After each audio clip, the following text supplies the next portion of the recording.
Gracias había por continuar con nosotros. Tú me mandaste una, pero él mandó. Ahora tenemos una conversación, diálogo, con el doctor Luciano Filpo sobre la restauración. Deben recordar que la restauración es el producto de un acontecimiento, la anexión a España el 18 de marzo de 1861, de los cuales la primera voluntad de resistencia fue en Moca el 2 de mayo, y a partir de ahí, pues, el país vivió momentos bastante convulsos.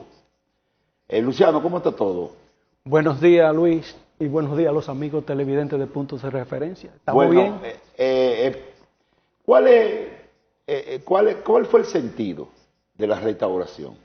Bueno, según Eugenio María de Hostos, la restauración es la verdadera guerra de independencia del pueblo dominicano, porque nucleó a todos los grupos, cosa que no se dio en la independencia, que habían grupos separatistas y habían grupos independentistas. La restauración también es la continuación de lo que fue la revolución liberal tabaquera que se había dado entre 1857 y 1858 aquí en Santiago, que trajo la constituyente de Moca, sí, en la que Santiago es capital del país, y la que se pone en marcha las ideas liberales. Y esa constitución de Moca era la más liberal y abierta que existió. Entonces, la guerra de la restauración, sin duda alguna, es una epopeya libertaria que tiene un carácter popular, un carácter anticolonial, antianexionista, de liberación nacional, y que logró articular los diferentes sectores sociales del Cibao, luego del sur, medianamente del este, en esa faena de sacar a los españoles que agonizaban como imperio colonial. ¿Cuál fue el periodo de la guerra? O sea, ¿qué tiempo duró? ¿Cuáles personajes se vieron involucrados en ello? La perspectiva a partir de lo que algunos llaman la Segunda República, ¿no? Ok, bueno, frente a la anexión hubo varios conatos de resistencia. Ya usted mencionó el primero, el de Moca, pero también estuvo el de Neiva, también estuvo en San Francisco de Macorís, Olegario Tenares, en Neiva, Cayetano Velázquez, y el movimiento de la regeneración de Sánchez. Ahora, esos fueron diezmados, pero para febrero de 1863 se organizaron movimientos conspirativos aquí en Santiago, encabezado por el poeta Eugenio Perdomo, que fue fusilado junto a algunos compañeros. En Guayubín, con Lucas de Peña, Pedro Pimentel, Benito Monción. En Sabaneta, con Santiago Rodríguez, José Cabrera y otros. Esos movimientos en febrero procuraban que la restauración coincidiera con la independencia. Pero dicen que un dominicano borracho llamado Norberto Torres delató el movimiento y los españoles se dieron cuenta y lograron aplastar. Muchos, bueno, los de Santiago fueron fusilados, pero los de Guayubín y Sabaneta huyeron para Haití. El presidente haitiano Fabre Yefrat ofreció las posibilidades.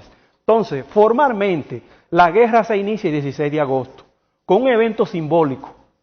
En Capotillo, donde está el monumento, se iza la bandera dominicana. José Cabrera, Santiago Rodríguez, Benito Monción, Pedro Pimentel, fueron de los que hicieron ese evento simbólico de izar la bandera. Y a partir de ahí se inicia la guerra. La guerra inmediatamente se propagó por el Cibao. La principal plaza nacionalista y productiva era Santiago. Entonces, no es casualidad que Santiago se constituya en el centro de la guerra.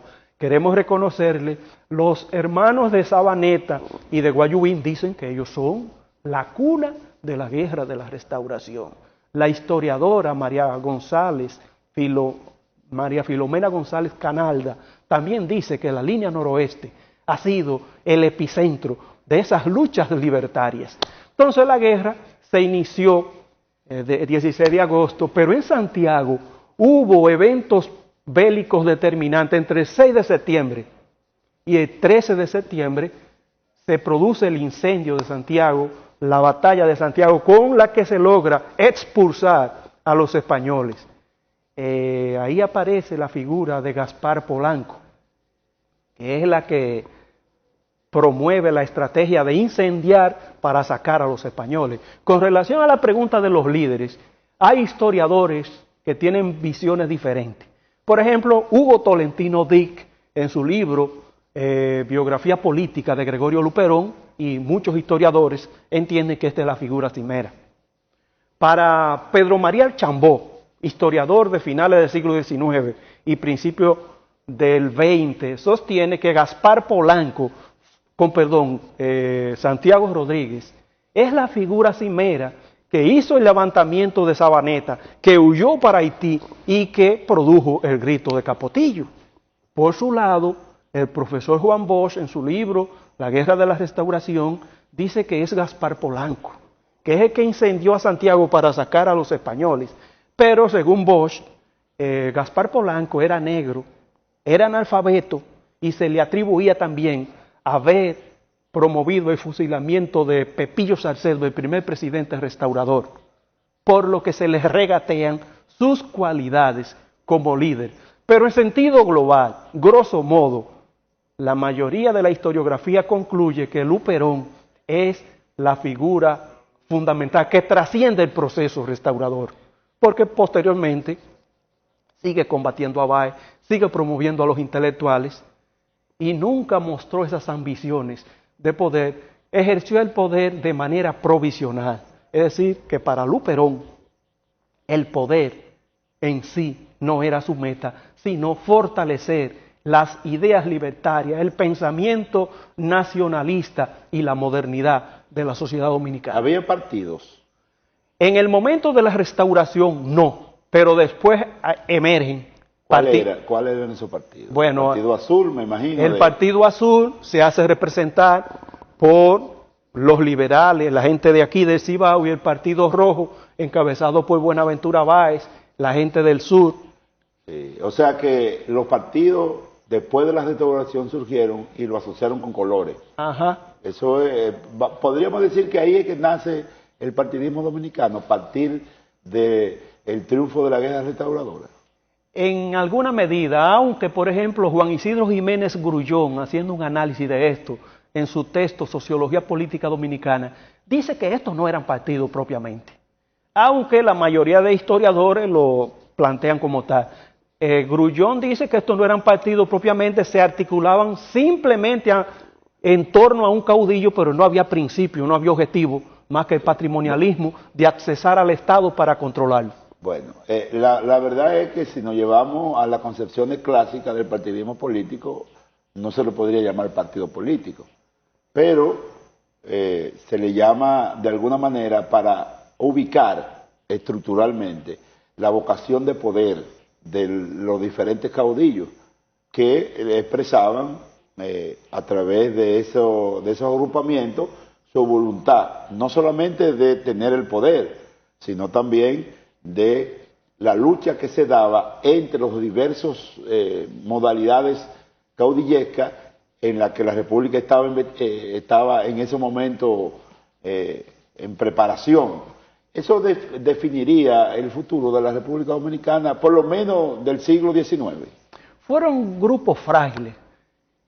La revolución fue un instrumento continuo de quitar gobierno y de llegar al gobierno. No obstante que se hicieron elecciones y que a través de los partidos se accesaba. Por ejemplo, la novela La Mañosa de Juan Bosch en parte relata la vida agónica que se vivió en ese periodo que se llama la Segunda República, que se inicia después de la Restauración y que termina con la primera intervención militar norteamericana. En 1916. Exactamente. Bueno, yo creo que hemos tenido un banquete con el doctor Luciano Filpo, que nos ha orientado, nos ha hecho a través de una narrativa bastante espléndida sobre por qué se celebra el 16 de agosto de cada año. Y como esta es una fecha que prontamente será celebrada en Santiago y todo el país, hemos querido llevarle a ustedes el origen histórico de esa fecha para que ustedes de alguna manera saquen sus propias conclusiones. Nosotros vamos a hacer una pausa, no sin antes decirle que aún queda mucho contenido en Punto de Referencia. No se vayan.